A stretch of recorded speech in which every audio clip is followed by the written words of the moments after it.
Tuna शाम को जंगल में जाकर जंगल में जो बाजार है वहाँ पर गया और बाजार जाकर टूना ने देखा कि वह पक्षी अचानक से एक पंछी डायन के रूप में बदल जाती है। फिर वो बकरी को मार कर खाने लगी और वो खाते खाते ही कहती है, आज तो तुझे ही मार कर खाऊंगी। ये बात सुनकर टूना बहुत डर जाता है। नंदनपुर जंगल में टूना और टूनी नाम के दोनों पति पत्नी रहते थे। वे बहुत गरीब थे। उनकी बहुत सारी बकरी थे। रात को जब जंगल में सब सो जाते थे तब उस जंगल के पास वाले जंगल से ज्योति नाम की एक डायन पक्षी निकल आती थी और वह रोज रात को एक एक करके बकरी चोरी करती थी और जंगल में जाकर बकरी को मारकर खाती थी। ऐसे ही हर रोज एक एक करके बकरी चोरी होती गई। एक दिन टूना अपने घर के आंगन में आकर देखा कि एक बकरी कम है। तब टूना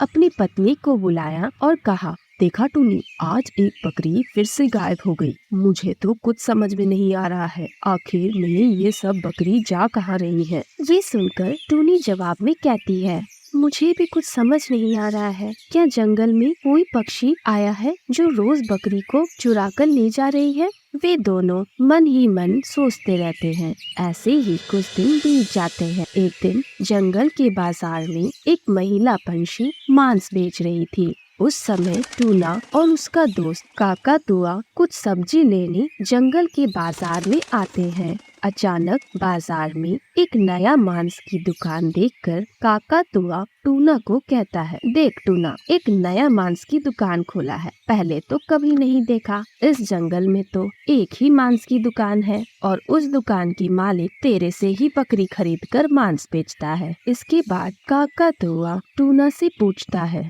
क्या इस पंछी ने कभी तुमसे बकरी खरीदा था? अरे नाना, मैं तो इस पंछी को बिल्कुल पहचानता ही नहीं। फिर इस पंछी ने कहाँ से बकरी खरीदी?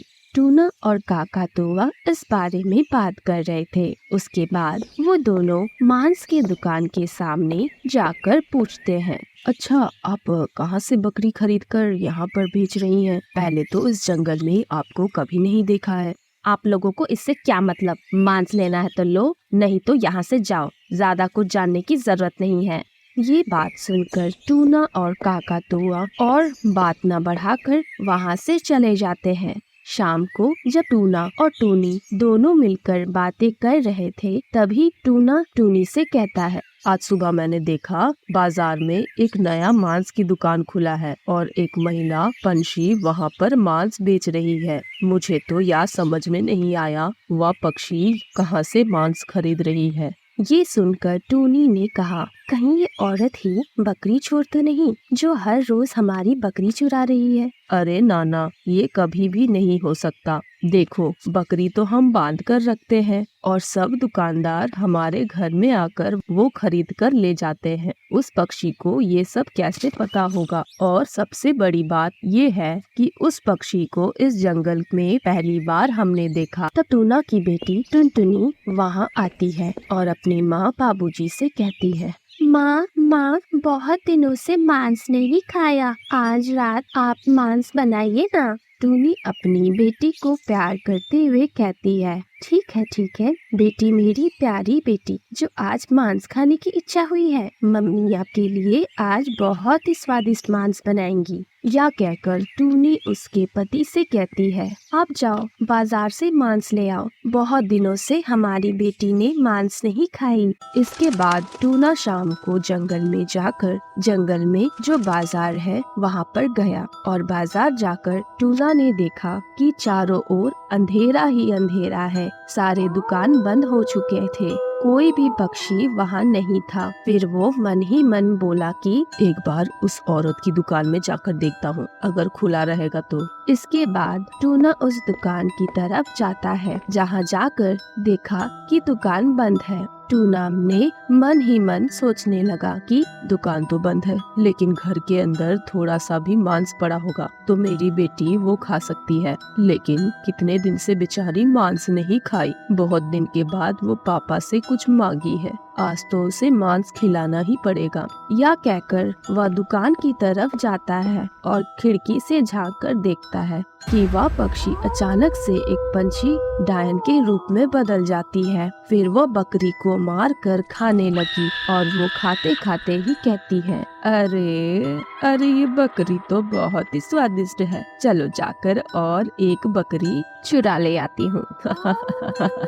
उस बकरी को काट कर आधा खा लूंगी और आधा कल सुबह दुकान में बेचने ले जाऊंगी। बहुत मजा आएगा। टूना तुरंत अंदर चला गया और पंछी डायन से बोला, तुम क्यों मेरे घर से बकरी चुरा कर लाती हो? तुम क्या चाहती हो? देखो हम लोग बहुत गरीब हैं, हमारा इतना नुकसान करके तुम्हें क्या मिल रहा है? ये सुनकर पक्षी डायन ने टूना से कहती है, तेरे इतनी हिम्मत, तू अंदर आकर मुझसे इतना सवाल कर रहा है, आज तो तुझे ही मार कर खाऊंगी। ये बात सुनकर टूना बहुत डर जाता है और वह पक्षी डायन से कहता है, मुझे छोड़ दो, मुझे माफ कर दो, भगवान के लिए मुझे माफ कर दो। लेकिन वह पक्षी डायन कोई भी बात सुनने के लिए तैयार नहीं थी और वह जब टूना को पकड़ने जाती है तभी वहाँ पर टूनी पहुँच जाती है और कहती है, मुझे पहले से ही पता था ऐसा कुछ होने वाला है। हमारे घर से बकरी चुराने के पीछे इस औरत का ही हाथ है। टूना तुम एकदम चिंता मत करो, ये पक्षी हमारी कोई नुकसान नहीं कर पाएगी। यह सुनकर टूना पूजा की हुई पवित्र गंगा जल पंछी डायन के ऊपर छिड़क दिया। पंछी डायन के ऊपर गंगा जल पड़ते ही उसके शरीर में आग लग जाती है और वह चिल्लाने लगती है, बचाओ बचाओ, मैं जल गई, बचाओ, तूने मेरे ऊपर गंगा जल छिड़क दिया, तुझे मैं देख लूंगी।